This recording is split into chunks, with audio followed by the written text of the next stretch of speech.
Hey, y'all know what it is. It's your real partner, Lil D, with that fantastic P, and I got some news you could use. This shit that got me blowing on some fat sports. I'm gonna go over the early scores and give you my critiques and see if we kind of match on them pre games. These are the early games. You got my Las Vegas Raiders going to New England, and I said in my video that who was New England? They got a young quarterback that they boosting up, but he didn't pass. But they had one of the lowest scoring offenses last year. So how great was he a quarterback? I think sometimes they give people they want to give an extra boost. But Drake May was all right. But Geno Smith was the truth in this game. He had passed for like 370 yards, almost 400 yards on that defense. And so it went like I thought it would go. The Raiders with the points. You couldn't have lost. I told you to take the Raiders with the point. The Raiders with the points was good.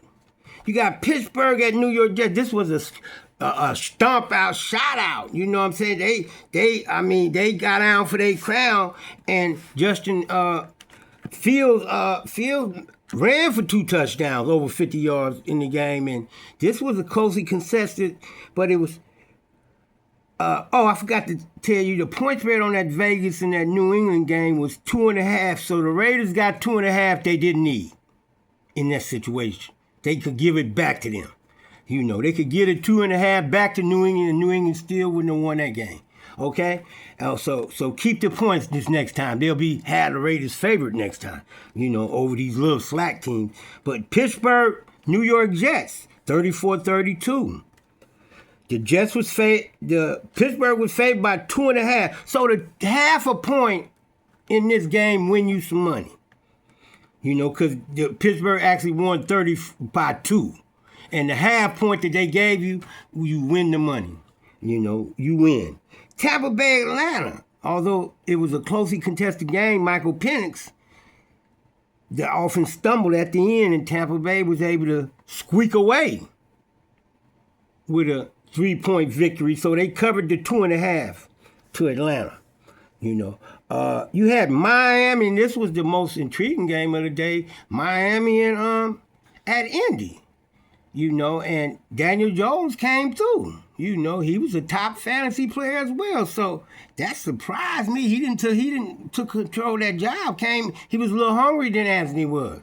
But he went and got him something, and he went up in there, at home, and they were favored. I didn't know why, but I see now. But they smashed Miami 33-8. Cincinnati, Cleveland, I knew it was too many points. Even though Cleveland got quarterback problems, they're going to have trouble scoring. They have a top-ranked defense that's going to keep them in every game. You ain't going to just run off and score no million points on that defense with Myles Garrett. So 17-16, the points with Cleveland. If you took the 5.5, you win. Even though they lost by a point, they gave you 5.5. So you win that game. You got Arizona and New Orleans, and Arizona cleared. New Orleans got 6.5, but Arizona won by 7. So if you took the 6.5, Arizona's the only team I seen cleared right now. The point spread. Washington cleared too. Is whatever you took with the Giants. Washington smash. Jalen Daniels. You know what I'm saying? Washington smash. So I hope y'all got a little bit better. Because we'll get better with our understanding of football if y'all just listen. And as the season go along, because we taking notes. And we going to be in the groove of things. If you just listen, you can win some money. If you just listen, you win some money. Love me, like me, share me. And put me out there. I holler.